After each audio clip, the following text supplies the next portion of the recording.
Just quieten down, baby. Per capita export value. Library! Minister, are you embarrassed by your behavior today? There's a lot of bleeding hearts around. Do you have the fortitude or the gonads to stand up and come across here and say that to me, you son of a bitch? Just watch me. He certainly went too far, Mr. Speaker, when I saw him stick his tongue out. Contemptuous disregard. More than a slab of bacon talking here. The disappointment you also feel is my responsibility. I lost my temper. What is the nature of your thoughts? The word was FART.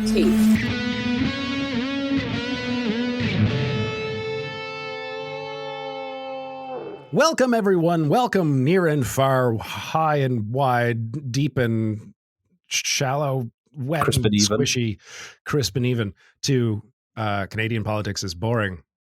My name is Jesse. With me, as always, is my heterosexual life mate, Reese Waters. Podcasting life partner. Audio concubine. How's it going? Audio concubine. Oh, yeah, dear listener, you don't know what happens after we stop the show. We kind of hang out on the mics just for a little bit longer with our headphones on. The most gratuitous sounding ASMR you'll ever hear. Oh, is illegal in 16 countries. You should hear when he breaks out the maple syrup. Oh, and the tongs, the barbecue tongs and the maple syrup. Oh, buddy, you don't want to know. You don't want to know. Honestly. Syrup-drenched tongs. Anyway. What am I doing? Hi, I'm Reese, and this is Jesse. I just stood away from the mic while I took a drink of coffee. I'm so sorry. Hold on. Let me get closer.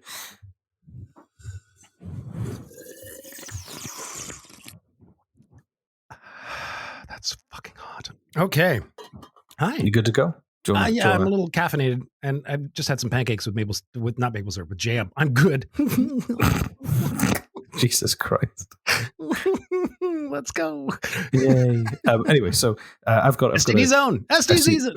I've got a cool one for you. So I should say first, I'm sorry, I'm so caffeinated. You'll have to deal with it. Two, we haven't explained to any new listeners for a while what the STD zone is. So in case you're confused, it stands for the small talk dimension. So yes. Yeah. This isn't a medical podcast. Thank God. No. Thank God. So what's in your zone today? So back in the summer, we had a message from a listener called Janelle, who's up in a small northwest Ontario town, and she'd been thinking about running for election as a councillor in her town. Oh yes, Janelle with the hair, the crazy hair. Yeah, and she basically, she was kind of like, she's like you, she's very apathetic, but she really cares about sustainability. So although she doesn't like politics, she really cares about the big stuff, the issues.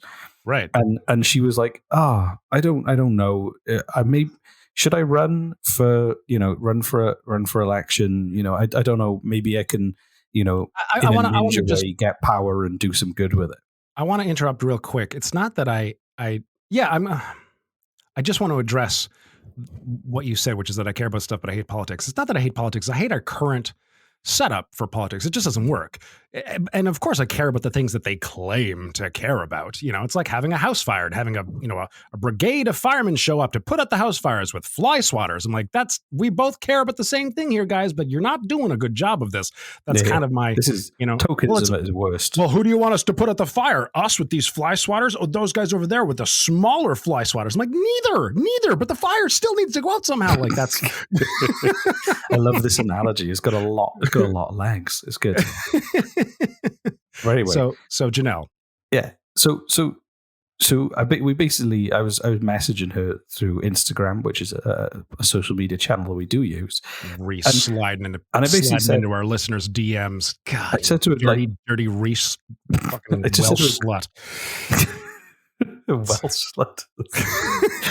I should get a T-shirt with that on. Anyway, so basically, I said you should do it. You should just you believe in it. Run on a platform that you believe in, and just get to know the people. Discuss it with the community members, businesses, people you disagree with. Just get out there and talk to people, and just don't be a politician. Just be you and do it your way.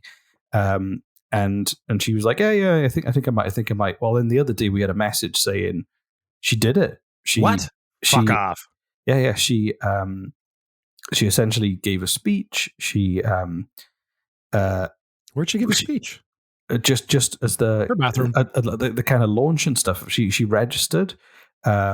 She was like, yeah, it was amazing. She was like, oh no, I decided to go for it. I hope that we were part of the decision making process to sway her towards doing it. And I guarantee we are. She sent a message saying, update, fully put my name in, fully did speeches tonight, fully nailed it. So that's fucking awesome. So I'm really happy that we're people who aren't necessarily into politics are now just running and standing up for something that they believe in their community. Where is she in Canada? I don't know exactly. Northwest Ontario.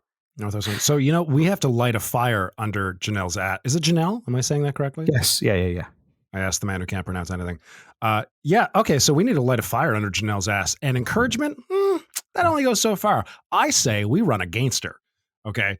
Competition is like you might have to move to a town first. Well, I mean, sacrifices have to be made, but like it's all for the greater good, right? We compete against her. Okay. And Janelle, if you're listening to this, you can't hear this next part. So just put your fingers into your ear holes and like press your ear flaps deep into your ear holes and just do a count of 10 starting now. We run against her and we compete as well as we can. And just when it looks like she's about to lose, then we quit. And then she wins by default. There you go. That's a great way of helping someone. Well done. Right? That's what I figured. Yeah. Right. So I like the idea that this podcast could lead to a movement of people running for election, people who hate politics standing and running for election. I mean, if we ever start a wave. If we did one thing with our lives, if we managed to convince lots of people who hate politics to run in politics and go, I believe in living in a nice place and being kind to people, and that's the basis of how I'm going to operate. If we get hundreds of people, that'd be good. I'd be happy with that. All right, let's do it. We've been talking about running for a long time. We still have to run. The fun liberal. I can't even vote still, so. I don't think that's true. The vote thing is true but I don't think it's untrue that you and I can't run together as long as it's not us. What are we going to run together for? Well, do you remember the best audio concubines 2022? Sure. Well, I mean, yes, but remember the Mr. Peanut who ran for office? Okay, I get it. Yeah, he ran as a character. Yeah, our podcast could run. Okay. Canadian politics is boring. The candidate, the podcast, the candidate. Okay, that makes sense. Anyway, should we get to the content before we get carried away with some kind of how was your national election plan? You've had additional bear visits, haven't you? Oh yeah, it was a massive bear visit. There's 3 bears altogether now. One Jesus. Big one, 2 little ones. It was right outside my front door at 8:00 in the evening. My son was due to come back from basketball. It's getting a bit full on. What are you going to do? Just lock myself inside and cry. That's what I'm doing right now. I mean, aside from that, that's what you do anyway. Well, one of my neighbors is really badass. He just gets out and shouts at it and says things like "Don't come back," which is an interesting technique for a large predator that can kill you and doesn't understand English. but he's got balls. I'll give him that. So anyway, this episode. You should honestly just start find the neighbor in your neighborhood who you like the least, and just start smearing honey on their house. Let's hope they also don't listen to this show. That probably counts as some attempted murder right now. I mean, only if you get caught. Jesus. To go from a large animal, this episode is about a small animal, which is quite the pivot. This is about crickets. That was a well played segue, Reese. Yeah, thank you. Unplanned. Slow clap. Thank you. This episode is called "The Feds Want You to Eat Bugs." Oh God. As a quick side note, my whole recording setup, I've got a tripod with a foam shield and a really nice microphone and a pop. It all fell over the other day, and fortunately my microphone is fine, but the stand is now crooked, and it's fine. I can still talk into the microphone. The microphone doesn't require it being perfectly aligned to the ground to work, but my OCD is driving me crazy, and so my pop shield is tilted to the side. So now I am leaning against the wall so that the shield lines up directly with my eyes. This is your podcast partner, your audio concubine. Anyway, continue. Okay, can I tell you about the bugs? Yeah. Go ahead. Yeah. So, have you ever eaten an insect? And that doesn't mean skateboarding with your mouth open by accident. I have. I've eaten crickets. Were they Quite good? actually. Yeah, they're actually good. Yeah. So I haven't like sat down to. It was like on a fair or whatever, busker night, and they're and they're like a little table set up and like, yeah, I have a cricket. I'm like, okay, and Nice. or something like that, and they're just crunchy. You can barbecue them. It's like they're like little nutty, crunchy treats, and I was like, not nearly as bad as I thought they were going to be. Treats. They were good. They were good, especially with barbecue. You could describe a turd in the same way. I hope to God I never will. That's Jesus Christ. Anyway, so yes, I've eaten crickets, and they're pretty tasty.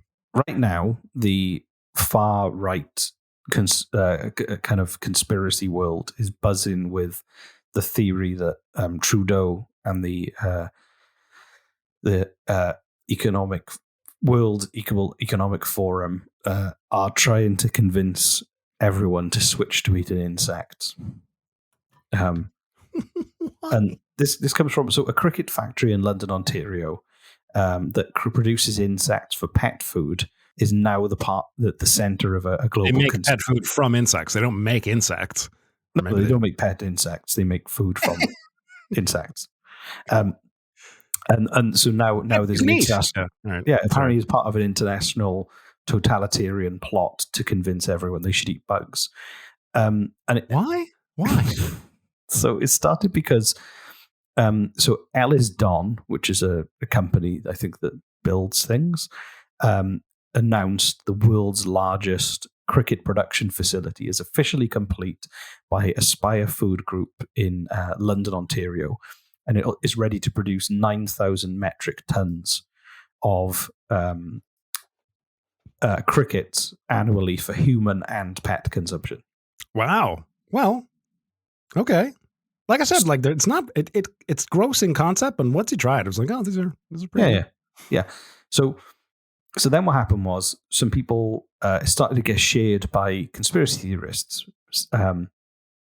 basically saying, with headlines saying, "Are you guys ready to eat some crickets? Welcome in communist Canada." That's where it started. So, and then this person, it was then shared by Mike McMullen, London, Ontario, People's Party of Canada candidate, who, and then it was basically perpetrating the conspiracy theory more, saying Klaus Schwab and the WEFers must be pleased. WLAFers? World Economic Forum. They believe the World Economic Forum is controlling the world. I've never even. What is the World Economic Forum? It's just like a conference, like a get together for all the people in power. Okay, I mean, all right. Yeah. What's interesting about conspiracy theorists? It's really interesting is that statistically, from what I've been told, and this might also be a conspiracy theory, but like 1 in 10 tend to be accurate. That's the shittest statistic I've ever. It is a pretty shitty. They're pretty low. Yeah. Do you want me to tell you something that's funnier? So McMullen said there's a growing number of people who think our country is messed up and our politicians are puppets. A lot of people are concerned they're going to get them to eat bugs. Is that one of the 1 in 10? I hope so. God, I hope so.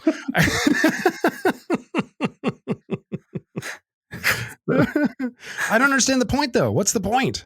Like, who cares? Who cares? Exactly. So the owner of the cricket plant basically said it was unavailable for comment. Not available for comment. Man, come on. This is great opportunity to grow your business or to grow awareness of your business. Yeah, it clarified that 10% of the product is sold for human consumption. And it's totally normal in some countries for people to eat insects. Yeah. And it's So it was basically it's a small portion of what they do, but also, I mean, like this kind of got even worse because the World Economic Forum released a video basically talking about how insects as an alternative protein source could help slow climate change because of how intensive traditional farming is in terms of the carbon it creates and everything.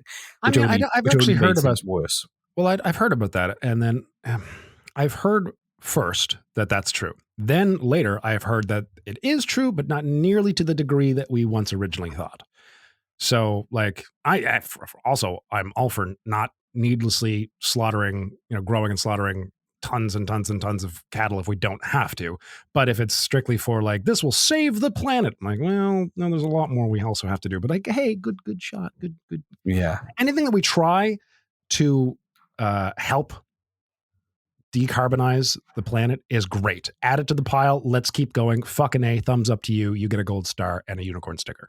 But like, there's no one thing that's going to do it, basically. No, exactly. And then this organization called Black Sheep Truth Media started all tens of thousands of followers on all these different. By the way, sorry, I need to interrupt. Me saying you get a gold star and a unicorn sticker is not supposed to be condescending. That's of the highest order of thanks. Right, like that's just. Don't you remember from elementary? The highest award ordered by Jesse Harley. I mean, like, don't you remember back in elementary school, you getting a gold star or oh my god, a unicorn sticker? That meant your teacher really liked your shitty writing, like a lot. No, in my school, they give you a gram of cocaine. That explains a lot. Okay, sorry, I just cleared up a whole lot for me. Okay, we'll put a pin in that and come back to that later after the show when we're doing our intimate ASMR just for each other. Yeah. Okay. So after this started getting shared, Facebook amazingly did his job and flagged it as being false information about the Facebook government. Amazingly did its job. Like, and then then people started posting videos about it. Like loads of people were posting videos. This one person, Tanner Hiddenly, from the Alberta Prosperity Project, posted a video saying, "We're going to keep eating beef. We're going to keep eating Alberta beef." And he said in the video, "I do not intend to eat crickets or bugs for breakfast." And then he claimed that the federal government was trying to replace beef with insect protein. And I mean, fucking A, give it a shot, man. Let's do it. Like, exactly. If you want it, and then what happened then was the government. I just like, how do these people, what do they think they do? Like Trudeau, he's at home, and he stokes the fire. He just wipes his mouth, the corners of his mouth with a napkin, a serviette, after finishing his latest charred baby. And then he sits back and he invites his friends, his other political friends in, and they sit around and they smoke a pipe while in robes in these nice plush leather chairs. And they're like, all right, gentlemen, any ideas about how we can destroy this country in the weirdest way possible? I was like, oh, I've got an idea. What are they not going to expect? Right. Let's secretly substitute all the beef burgers for cricket burgers. This has to be a secret. Ooh, Tommy, that's a good one. Yeah. Oh no, this person who lives in their mother's basement in Alberta just exposed us with a video.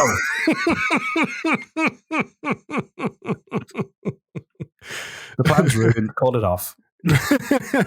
Can I keep the unicorn stickers you just passed out, though? No, hand them back.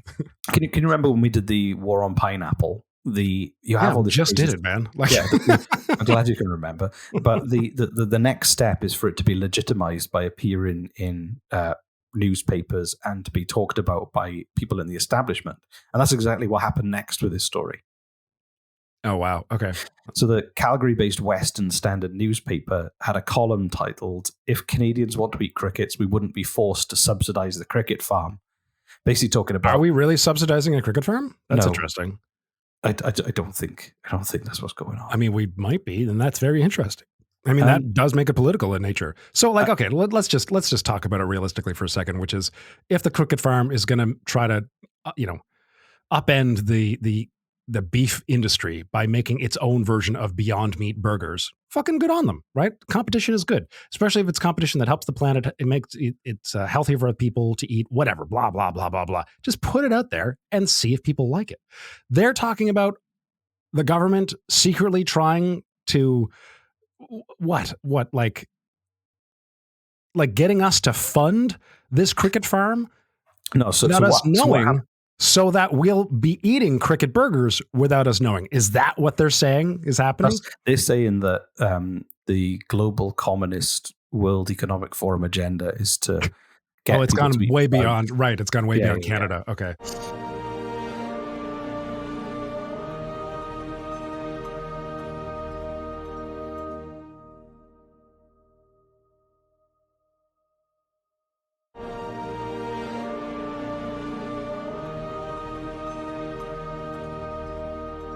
So Aspire's funding came from a $1 million award called the Haltz Prize from the United Nations, and I think it's all to do with trying to find solutions to climate sustainability.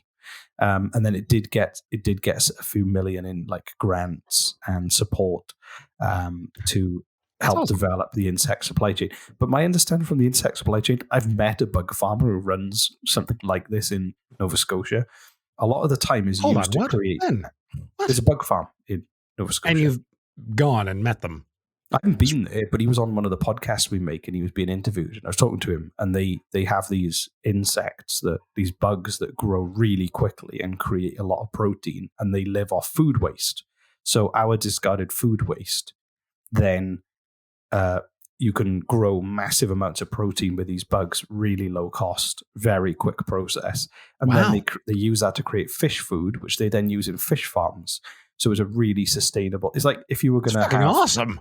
If you were going to have like a moon base or a space station that needed to create food, you'd have bugs eating the waste. You'd have to create food for fish in a tank that the people on the ship would eat, and then the food waste would go back into creating more bugs to create more protein.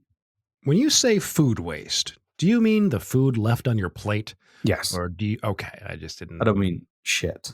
No. Right. I was trying to avoid saying that, but there you go. There are like funds and stuff around to try and find ways of, because you think about the food chain and the supply chain and security. COVID taught us how insecure the supply chain is. So this is all about kind of like how can we have lots of different ways of producing food, given I think it sounds awesome, honestly. Yeah, exactly. So that's where the funding comes from. Hold on, so wait, where's the subsidies hold on, are grants and things at the end. Oh, okay, all right, yeah, that's what I want clarification on. And then also Cheryl Gallant, a Conservative MP, created a Facebook protest linking protests against sustainable farming practices in the Netherlands to Canada's Freedom Convoy. And then she also in the said, Netherlands, did you say? Yeah, saying Trudeau wants us to eat crickets. And then also the Western Standard there was another column that said, it's interesting that Trudeau invested millions in cricket farming to fight food shortages long before Putin invaded Ukraine. I don't know what that's got anything to do with. I mean, connect the dots, isn't it obvious? I know. Exactly. It makes so much sense. And then Leslyn Lewis, who was a federal Conservative leadership campaign hopeful who lost out to Polyev, she posted a blog post saying, is animal meat being phased out? And hinted that the cricket plant is a part of a larger plan by the federal government to phase out meat. These guys, we got to get some of these people on our show. Honestly, they're just.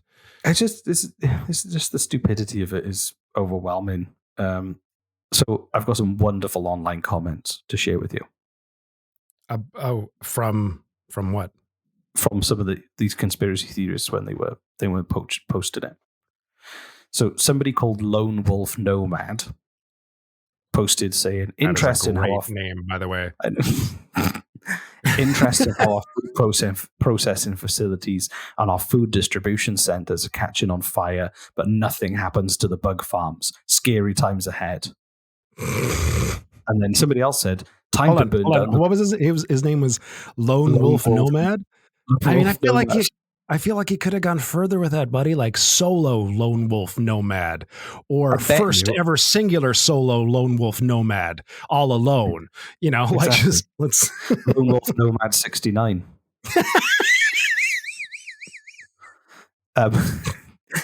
Garrett, he's the kind of person who you imagine who has always got a samurai sword nearby. Yeah, and in 69, not because he's got a dirty mind, but there were 68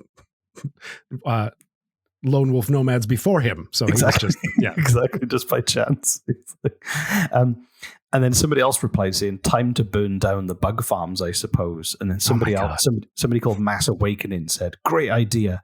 And then somebody called Richard said, "I pray for this great idea." Richard. Well, all right. It's just somebody else said, "Never eating bugs. I will eat the rich and elite's children before I eat bugs." There you go. Trudeau, right? Yeah. That was probably Trudeau, just munching on a baby while he's typing this out on Twitter on his Exactly. his other one of his many Twitter feeds. And then there's another one. You can be sure the elite won't be eating bugs. And then somebody else said, "Of course." And then somebody else said, "They eat humans and endocrine." And then somebody else said, "And whale eggs." And then somebody else replied to that saying, "My thoughts exactly." Oh my God. I can't tell if these guys are being serious or not. I don't know. I genuinely don't know. And then I've got another post. "I think that eco-nuts and bugites should eat nothing but insects, tofu, and Kentucky bluegrass. They can graze in my garden, and I'll only charge them by the hour if they keep my lawn neatly trimmed."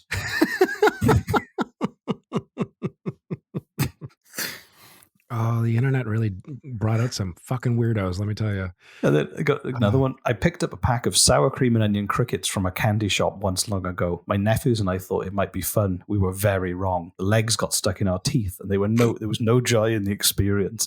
I can't believe this is real. I guess plant-based meat didn't take off like they'd hoped, so this is the next step." You know, it's really I love online trolls. Anybody, not just online trolls, literally anybody online, because their opinions are facts. It's that simple. If you have an opinion and you post it online, to you, that is a fact. It's a fact. Like it's Exactly. And it's amazing. Amazing. Like before the internet, what did people do? Get together with house parties, have a few drinks, a few cocktails, have a few laughs, talk about sports, and there's one guy in the corner spewing off some conspiracy theories, but like he's shot down really quick, and he's like, "Oh, this isn't okay. This is the wrong crowd. I can't really." But now they're finding each other, and it's and they're mean too. Like you ever meet like a really super pleasant, nice conspiracy theorist? I have. You know what I mean? Yeah. You have? I've met nice ones, yeah. Like, no, but like I kind the of ones felt bad for like them, the crazy, like the super crazy conspiracy theorists, angry ones. But yeah. Have you ever met one that wasn't aggressive and angry? That was just like really super polite and nice. Really? How did that go? I just felt bad for him. Oh. Yeah. Oh wow. I once met somebody, and she was so nice. She was so friendly. But she was convinced that every night when she went to sleep, her consciousness was transported to the galactic UN, and she sat on the council there. Are you fucking kidding me? No. What's the galactic UN? Something that all the aliens meet up to talk about what's going on in the galaxy. I mean, and she worked in a supermarket in Wales most of the time, but right. Oh, wow. That's okay. So, yeah. I'm kind of sorry I asked now, because now thinking about these really sweet, innocent people with these, I feel kind of really sad for them. They're not the ones to pick on. No, they're not the ones to pick on at all. No, I'm sorry I brought it up at all. You go ahead and you I'm sure you have a very nice seat in the Galactic Council of the UN. Yeah, that's exactly. She's I feel gross now. That's just But the thing is about this is that, and I've listened to a bunch of podcasts and read a few things about this. They talk about it like QAnon was the gamification of conspiracy theories, where there was always like information and signals out there for you to decode, and that for people to realize that, like Harry Potter, Lord of the Rings, your world is going to be turned upside down because you found out about this whole other big thing going on, and it becomes like, I'm the only one with this secret knowledge? Why does nobody else see it? It means your life becomes this really exciting game where all the signals are there, and you're the only one fighting for the truth and for everybody else's freedom. And if you've had a life of frustration and disappointment, I can understand why it's a really addictive illusion to have, because you're like, why can't anybody else see that? I've got to fight for this. I'm literally saving the world right now. And it's interesting. These other people I've connected with know the truth. it's really, you and I have talked about this before, and, about not just about conspiracy theories, but about belief systems. Yeah. Just to go into it again, like if you were watching the news in the 1950s, you could believe the source of news was accurate. You didn't question it. You didn't have to question it. That wasn't even on your radar to have to question the source of news. But today, God knows what you're hearing, if it's true or not, right? And so it's a lot of conspiracy theorists. They have a source of information, Alex Jones, whoever, and these people they Who like endorsed Polyev the other day.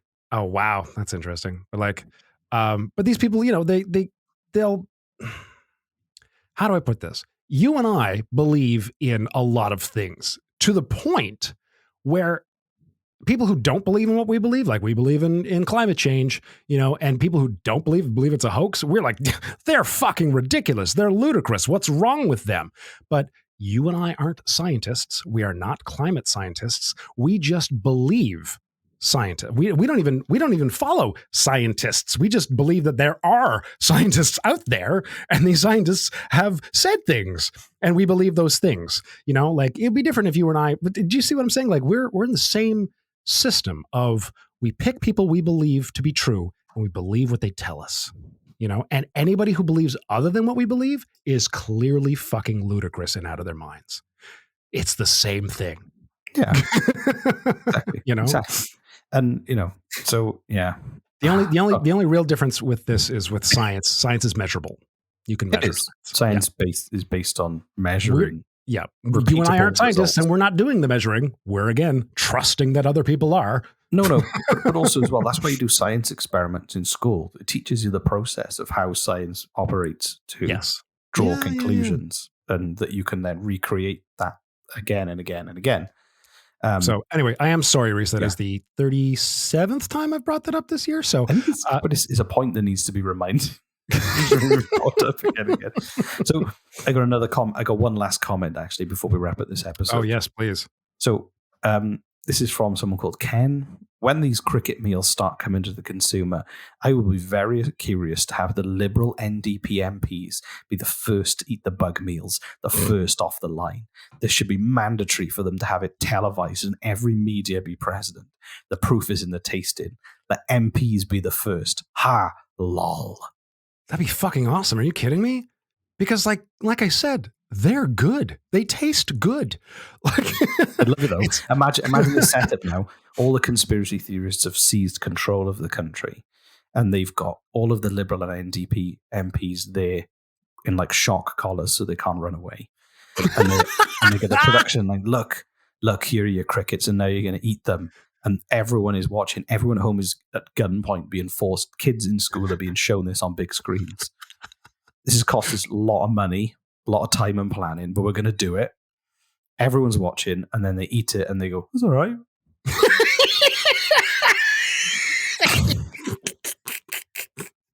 Have another. Like, it's all right. Yeah, that's pretty good. Try this flavor. Try this flavor with that dip. No, seriously, I know you don't usually like this, but trust me, this is good. You will like this. So did you say that guy's name was Ken, the commenter? Yeah. Just Ken. So kudos to you, Ken, for being able to secure a Twitter handle of Ken, not Ken followed by a number. I think this is off. This is a YouTube comment. I'm only giving you his first name. His full name is on there. I just didn't want to give you his full name. Oh, okay. I was just gonna like, wow. Someone got the first fucking Ken on YouTube. Ken with this amazing game show idea. So I, for one, am looking forward to our new right-wing overlords taking over the country and force-feeding crickets down our MPs' throats. I think that'll be great entertainment. And I'll be in line to try a serving myself. Perfect. Yeah, that'd be great, especially between two buns, toasted. Nice and great, a little crispy treat. Mm-hmm. That's it. We're done. That's at the end. Oh, okay. The feds want you to eat bugs. There you go. You lucky so-and-sos. So it's October. It's the middle of October. We're running. This is going to be a long episode. So this is going to be a short ghost story. I've got a real one that I experienced. Okay, I want to hear that. Okay, Again, music and sound effects. Now, the last episode when I insisted on music and sound effects, you got lazy, and he just left our outro music to play over your ghost story. Don't think I didn't notice. Okay. You said put music on it. I did. It was within the letter of the law, just not the spirit. Oh God. Okay. Okay. Right. So I'm hold on, let me get my coffee. Lean up against the wall. okay, ready? I'm ready. I'm ready to be spooked. Imagine 8-year-old Reese in Lego pajamas, 1990s Lego pajamas, in a military surplus tent with 7 other kids in the Beaver Scouts, in a wet Welsh valley, camping, all full of hot chocolate, tired from a day of wood carving, archery, and pellet gun shooting at plastic pop bottles filled with water. And we were all in our sleeping bags, like whispering, laughing, and joking, supposed to be going to sleep. And suddenly we could hear the sound of an old horse and cart. Fuck off. Is that true? Yeah, it was really weird. Sound of a horse and cart. We could hear like the... Now, were you anywhere near a road where this could like... No, this was in the middle of a field, surrounded by other tents as well, which was weird. And the sound of like hooves and also the jangling of like the horse brass and everything on there. And we could just hear it getting closer and closer and closer and closer. So you said we. It wasn't just you, like other kids. There were like 7 other kids. Yeah, we were all... And they all were remarking how they could hear this. Yes, we were all like, that's weird. And then as they got really close, then suddenly it just kind of stopped.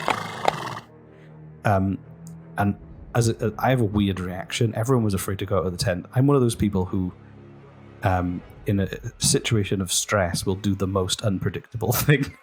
So I ran out. I burst through, and just my plan was to run as fast as possible and then turn back to see what the danger was. So I ran out, turned back, and there was just nothing there. Wow. To this day, serious? I don't know whether we were pranked by some older pesky scouts or a leader or anything, but it was really weird. You didn't see any. There was no anything. It was there was no leaders. No. Wow. Oh, that is creepy. Oh, so God. to this day, I never managed to explain it. What about the other kids? Well, I don't know. They were chicken shits. But they did comment. You weren't the only one who heard it. No, we all heard it. We were all looking at each other. It was like mass panic in that tent. Wow. I think one of them might have pissed the bed. Do you remember where that campground was? Yeah. I know exactly where it was. I've been there a few times. You should look up its history. Well, it's Wales. There's too much history. Well, I'm just saying, like... I used to ride my BMX on the remains of a Roman fort when I was a kid. It might be worth looking up. Honestly, that particular field, you know? When I was in college, everyone used to go and get stoned in a Roman amphitheater. That's fucking awesome. What? And so that's funny too. Play on words. Different type of stoning nowadays than what would have happened in that. It might have happened in that Roman amphitheater. No, it was an amphitheater. They used to do like the fights, the gladiators. Yeah, or a good old fashioned stoning. Did they? Oh, okay, cool. Maybe. I don't know. I'm making that up. I don't know anything about Rome. I just thought it'd be funny. That's my ghost story. That was great. That was actually a really creepy and really awesome personal ghost story. That's fucking wicked. Yay. Awesome. Bye, everyone. Oh, that's it? Just no. In the meantime, go and eat some bugs. There you go. That's yeah. Get in your car, open your mouth, stick your head out the window. I don't know why. I'm going to picture like two people driving like this on opposite sides of the roads, and then they just headbutt each other accidentally. Or somebody gets a wasp in their lung. That'd be bad. Anyway, that would be very bad. Yeah. All right. Well, see you soon. Okay. Bye. Bye. Yay. Bye. Just quieten down, baby. Per capita export value. Library! Minister, are you embarrassed by your behavior today? There's a lot of bleeding hearts around. Do you have the fortitude or the gonads to stand up and come across here and say that to me, you son of a bitch? Just watch me. He certainly went too far, Mr. Speaker, when I saw him stick his tongue out. Contemptuous disregard. More than a slab of bacon talking here. The disappointment you also feel is my responsibility. I lost my temper. What is the nature of your thoughts? The word was FART.